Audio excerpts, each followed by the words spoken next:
মান সম্মানের মালিক আল্লাহ, সম্মান দেওয়ার মালিক আপনারা সকলেই, মালিকও আল্লাহ। কিন্তু কাজ করতে হবে, কাজ না করলে, জনগণের সাথে না থাকলে, জনগণের পাশে না থাকলে এইটার কোনো মান সম্মান থাকে না। আমি কিন্তু আপনাদের এলাকার উন্নয়ন চাই। আমার বাবা যেভাবে আপনাদের এলাকার উন্নয়ন চাই, তো আমি ঠিক একইভাবে চাই। আমি তারই সন্তান, আমি আপনার এলাকারই সন্তান। এইভাবে দেখবেন আপনারা সবসময় বিষয়টাকে। একজন ফাহিম চৌধুরী সেজে আগামী কয়েকটা মাস, 2-3টা মাস, আগামী 2-3টা মাস একজন ফাহিম চৌধুরী সেজে ধানের শীষের পক্ষে ভোট চাইবেন। এতটুকু করতে পারবেন না আপনারা? করতে পারবেন। অন্তত মানুষের সঙ্গে আলাপ করবেন ধানের শীষের বিষয়ে। আজকে তো আমার মুখ থেকে অনেকগুলি কথা শুনলেন আপনারা। আমি তো বানায়া বুনায়া কোনো কথা কইতেছি না, সব সরাসরি বলতেছি আপনাদেরকে। এখন আমি কিন্তু একেবারে মাঠের মানুষ, আপনাদের সঙ্গে আমার সম্পর্ক স্থাপন করতে চাই, সরাসরি সম্পর্ক। আমার বাসা মতলা আছে, আমি লালিতাবাড়িতেও প্রয়োজনে বা অদূর ভবিষ্যতে খুব জলদি একটা থাকার ব্যবস্থা আমি করে নিব, যাতে আপনাদের কাছে থাকতে পারি। এই ইচ্ছা আমার আছে। তো আপনারা দোয়া করেন আমি যেন পারি, আমি আল্লাহ তাআলা আমাকে তৌফিক দেখ, আমি যেন আপনাদের পাশে থাকতে পারি সর্বদাই। আপনাদের জন্য আমি যেন, আমাকে যেন খুঁজে পাওয়া যায় সব সময় আপনাদের হাতের কাছে, নাগালের কাছে একেবারে। খুব নকলা যেতে হবে না, আমি লালিতাবাড়িতেই থাকবো। এখন আরো কিছু কথা ছিল, যেমন আপনাদের এলাকার বিষয়ে বলছিলাম। আপনাদের এলাকায় কিন্তু অনেক ধরনের পটেনশিয়াল আছে, অনেক ধরনের পটেনশিয়াল আছে, উন্নয়নের অনেক পটেনশিয়াল আছে। আপনারা যদি সুযোগ দেন, ধানের শীষের মার্কারে জয়যুক্ত করেন, আমাকে একটা সুযোগ দেন, আপনারা দেখেন কি কি ক্ষেত্রে আমি আপনাদের উন্নয়নের ধারাকে অব্যাহত রাখি।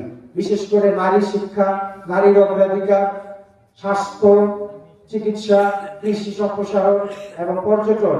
আর হাতির একটা সমস্যা বোধ আপনাদের আছে, হাতির যে সমস্যা, এই সমস্ত মানে একেবারে বাস্তব যে সমস্যাগুলো আছে, এই সমস্যাগুলো আপনাদের নিরসনের ব্যবস্থা ইনশাআল্লাহ আমি করে দেব।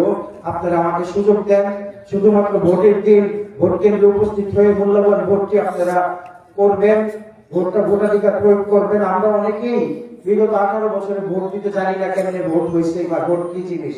এরকমও আছে যে ইয়াং জেনারেশন যারা বড় হয়ে গেছে, কোনোদিন ভোট কেন্দ্রে উপস্থিত হতে পারেননি। হ্যাঁ,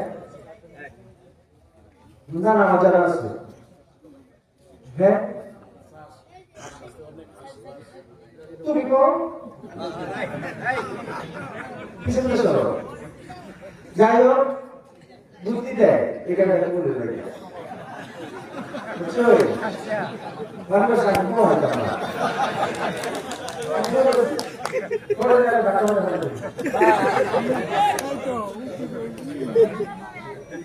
না, ঠিক আছে। বক্তব্য যে কথাগুলো তুলে ধরছিলাম, যে আসলে কিন্তু উন্নয়নের যথেষ্ট সুযোগ আপনাদের এলাকায় আছে, যেটা আমরা অবহেলায় হারাচ্ছি। শুধুমাত্র সঠিক নেতৃত্বের অভাবে বোধহয় এগুলো হচ্ছে। মজিদ চেয়ারম্যান যথেষ্ট চেষ্টা করছে, আমি তাকে সহযোগিতা করতে চাই, আপনাদেরকে সহযোগিতা করতে চাই এলাকার উন্নয়নের জন্য। উনি অনেক জ্ঞান, উনি বয়সে আমার চেয়ে যথেষ্ট ছোট, আমি তাকে খুবই আদর করি, যত্ন করি, কেননা উনি মানুষের বন্ধু হিসেবে পরিচিত, আমি যতটুকু জানি। তাকে আমি সহযোগিতার হাত বাড়িয়ে দেব, যে ন্যাশনাল পর্যায়ে যেন আমরা, জাতীয় পর্যায়ে যেন আমরা পরস্পর ইউনিয়নকে একটি মডেল টাউন হিসেবে মানুষের সামনে তুলে ধরতে পারি, আশা ব্যক্ত করছি। আসন্ন জাতীয় সংসদ নির্বাচনে আমি একজন মনোনীত প্রার্থী ধানের শীষে। আজকে প্রায় 1 মাসের মতো হয়ে গেছে আমি এই ধানের শীষের মার্কা নিয়ে আসছি। তারপরেও 2-4 জন এদিক সেদিক ছুটোছুটি করতেছে। তাদের বিষয়ে আমি শুধু একটি কথাই বলবো, বিভ্রান্ত ছড়ানোর কোনো মানেই হয় না, ছড়ানোর দরকার নাই। এই বিভ্রান্ত ছড়ায় কোনো লাভ হবে না। আপনারাও চলে আসেন, একত্রে কাজ করি, ধানের শীষের পক্ষে কাজ করি। আপনারা আসলে ভালোই হবে, খারাপ হবে না। আমার দরজা সবসময় খোলা আছে, আসতে পারেন। কিন্তু কবে নাগাদ আসবেন এটা একটু ভাইবে দেখেন, বেশি দেরি করলে আপনার উপর আস্থা কতটুকু থাকবে। তো কথা হলো যে আমি এলাকার সমস্যার কথা বলছিলাম, একজন দুজন আমাকে বললো যে বন্যাও খুব একটা বড় সমস্যা এখানে, বন্যাটা আসলেও বড় সমস্যা। গতবারে বন্যার সময় খুব সমস্যা হয়েছে। আমার মনে হয় নদীতে প্রপার ড্রেজিং হচ্ছে না বা নদীর পাশ প্রপারলি বাঁধা হচ্ছে না, এই কারণেই বন্যাগুলো উপচে পড়ে। বন্যাটা বিশেষ করে হয় উপর থেকে যে পানিটা নেমে আসে, এই পানিটাকে আমরা ঠিকভাবে গাইড করতে পারি না বা ঠিকভাবে আমরা ড্রেজিং করি না বা খাল খনন করি না বা প্রোটেকশন দিই না। তো এই সমস্ত ব্যবস্থা আমি করে দেব যদি আমাকে সুযোগ দেন। এই সমস্ত ব্যবস্থা করে রিভার ফ্লো যেটাকে বলে, নদী শাসন যেটাকে বলে, এটা যেন সঠিকভাবে বাস্তবায়িত হয়। নদীর প্রোটেকশন যেটা বাঁধ বাঁধা, এটাও যেন পর্যাপ্ত থাকে, নদী যেন সঠিকভাবে প্রবাহিত হয়, সেই ব্যবস্থা করে দিলেই তো পানি আর উঠছে আসা করার কথা না, এটা একটা ড্রেনের মতো করে চলে যাবে আর কি। তো এই ব্যবস্থা করা সম্ভব। সরকার কিন্তু যথেষ্ট পরিমাণ ফান্ডিংও দেয়, যথেষ্ট পরিমাণ সাহায্য কিন্তু বাইরে থেকে আসে। আস্তে আস্তে ওইখান থেকে যদি 10 টাকা দেয়, এখানে এসে 25 পয়সা হয়ে যায়, এরকম একটা অসুবিধার মধ্যে আমরা আছি। তো আমি চেষ্টা করবো এখান থেকে 10 টাকা দিলে এখানে যাবে 8 টাকা, 8 টাকা পর্যন্ত আয়। আমাকে সেটা ভালো করে 80% তো পাবো আমরা। 10 টাকা আমার তো ইচ্ছা আছে, 10 টাকা কইলা আছে, 10 টাকার মধ্যে 10 টাকা এখানে লাগে। ঠিক আছে, চেষ্টা করতে হবে। ব্যাট দিবেন না, ট্যাক্স দিবেন না, 2% যাই হোক। আচ্ছা যাই হোক, তবে আমাদের ভিতর থেকে, আমাদের এলাকা থেকে বা আমাদের সমাজ থেকে দুর্নীতিকে দূর করতে হবে। দুর্নীতিকে প্রশ্রয় দেওয়া যাবে না। যেভাবেই সম্ভব দুর্নীতিকে প্রশ্রয় না দিয়ে আমাদের সরকারি যে অনুদানগুলি আমরা পাই, বিদেশি অনুদানগুলি যে আমরা পাই, এগুলিকে কাজে লাগাইতে হবে। বিদেশ থেকে যথেষ্ট পরিমাণ অনুদান কিন্তু বর্ডার এলাকাতে আসে। পরস্পর একটি বর্ডার এরিয়া, আমি জানি এখানে বিভিন্ন জাতের মানুষও আছে, বিভিন্ন উপজাতি আছে, বিভিন্ন আছে তো আমি জানি। তো তাদেরকেও প্রাধান্য দিতে হবে। তারা আমাদের সমাজেরই একটা অংশ, তাদেরকে অবহেলা করা যাবে না। তাদের উন্নয়ন মানে আমাদের উন্নয়ন, আমাদের নারী সমাজের উন্নয়ন মানে বড় একটা অধিকাংশ অংশের উন্নয়ন।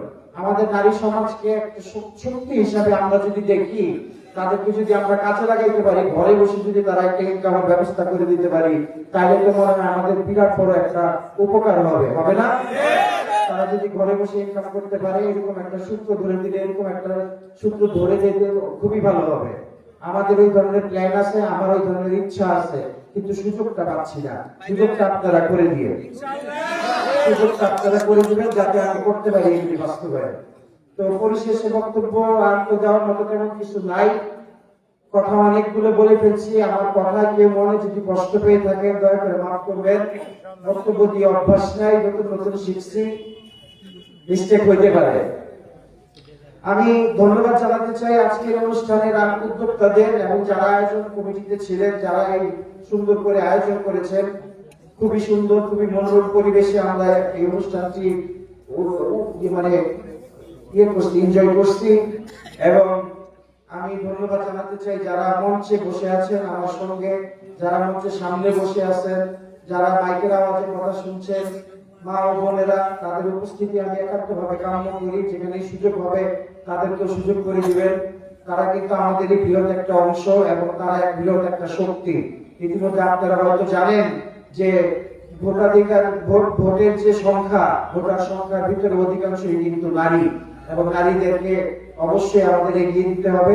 ভোটের ক্ষেত্রেই নয়, শুধু সব ক্ষেত্রেই এগিয়ে দিতে হবে, কেননা তারা সমাজের বড় একটা অংশ এবং তাদের অগ্রাধিকারও আমাদের প্রতিষ্ঠিত করতে হবে। তাদের কাছ থেকেই আমাদের জন্মগ্রহণ, তো কাজেই তাদের সম্মান আমাদের দিতেই হবে। তো এটা হইল। এবং আরেকটা বিষয় হলো যে আমরা সকলেই যেন মনস্থির করে ফেলি, ভোটের দিন আমরা যেন ভোট কেন্দ্রে যাই। জানেন তো নাকি ভোট কেন্দ্র কিন্তু এবার নিরাপদ, ভোট কেন্দ্র এবার কিন্তু অনিরাপদ না। এবার ভোট কেন্দ্রে সজোর উপস্থিতি থাকবে, আর্মিদের উপস্থিতি থাকবে, আমরাও থাকবো। আমরা কেন্দ্র পাহারা দিব যতক্ষণ না পর্যন্ত ভোট গণনা শেষ হচ্ছে এবং ভোট আমরা ঘরে নিয়ে আসতে পারছি, যতক্ষণ পর্যন্ত রেজাল্ট না হচ্ছে। এখন তো ওই ধরনের লোকেরা মাঠে নামতে পারবে না যে লাঠি সুতা নিয়ে এসে আপনাদেরকে ভয় ভীতি দেখাবে। ওই ধরনের কোনো সুযোগ আমরা দেব না, ওই ধরনের সুযোগ কোনো রাখার কোনো অবকাশ নাই। ঠিক আছে, আমরা অবশ্যই যেন ভোট কেন্দ্রে যায়, ভোটটা দেই। আমাদের সঙ্গে আমাদের মা বোনেরা যারা আছে তাদেরকে সঙ্গে নিয়ে যাই, পাড়া প্রতিবেশীকে যারা আছে তাদেরকেও যেন আমরা সঙ্গে নিয়ে যাই। আপনাদেরকে আবারও ধন্যবাদ জানাতে চাই আপনাদের উপস্থিতির জন্য। মিছিলগুলি খুবই সুন্দর হয়েছিল, খুবই এনজয় করছি, ঘোরাগুলো খুব সুন্দর ছিল। ঘুরে নিয়ে আসছিল দেখলাম কয়জনে, তারপরে নাচ গান নিয়ে আসছিল, ঢাকঢোল নিয়ে আসছিল, খুবই ভালো লাগছে দেখতে, খুবই ভালো লাগছে, এনজয় করছি, খুবই ভালো। আমি পরস্পর আবার আসতে চাই, আপনাদের সঙ্গে মিশতে চাই, সময় দিতে চাই। আমার সময় যথেষ্ট আল্লাহ তাআলা দেখ আমাকে, আমি যেন আমার সময় আপনাদের সঙ্গে অতিবাহিত করতে পারি, কথা বলতে পারি, পার্সোনালি ব্যক্তিগতভাবে দেখা করতে পারি। আপনারা আসবেন সবাই, আমি নকলাই আছি, নাইতাবাড়িতে ব্যবস্থা করতেছি থাকা, আসবেন আমার কাছে, কথা বলবেন এসে, ভালো লাগে। তো এখানে উপস্থিত আমাদের অনেকেই বক্তব্য দিতে পারেনি, সিনিয়র অনেক অনেক গুণীমানী ব্যক্তি রয়ে গেছে, তাদের কাছে ক্ষমা প্রার্থী, যেহেতু সময় স্বল্পতার কারণে কথা তারা বলতে পারেনি। গুরুত্বপূর্ণ যারা ছিলেন অনেকেই বাদ পড়ে গেছেন কথা বলা থেকে, তাদের কাছে আমি ক্ষমা প্রার্থী। আমি আবারও ধন্যবাদ জানাতে চাই আমার সঙ্গে যারা আজকের এই অনুষ্ঠানে উপস্থিত হয়েছেন, বিশেষ করে আমার শ্রদ্ধেয় মামা, কথা বলতে পারে নাই, বড় মামা বাদশা মামার আপনারা অনেকেই ছিলেন, পরস্পর ইউনিয়নে দায়িত্বে ছিলেন বলে বাবা থাকাকালীন অবস্থায়।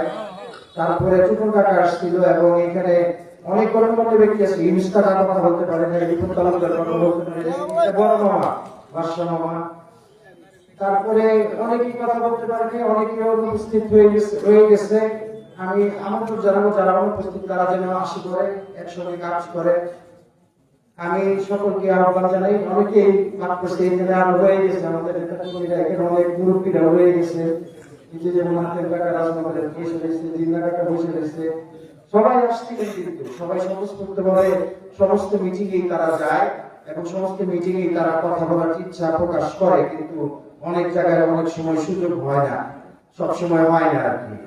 বাট তারা সবাই শুভাকাঙ্ক্ষী, ধানের শীষের শুভাকাঙ্ক্ষী, এবং আমাদের যে ফ্যামিলির একটা ঐতিহ্য, চৌধুরী ফ্যামিলির যে ঐতিহ্য, এই ঐতিহ্যের শুভাকাঙ্ক্ষী সকলেই। তো আমি সকলকে ধন্যবাদ জানাই করতালির মাধ্যমে, এবং সকলকে আমি অনেক অন্তরস্থল থেকে ধন্যবাদ জানাই।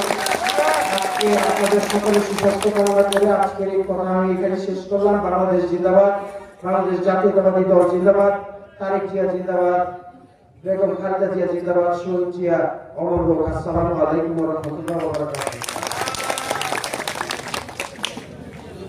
আমরা শুরু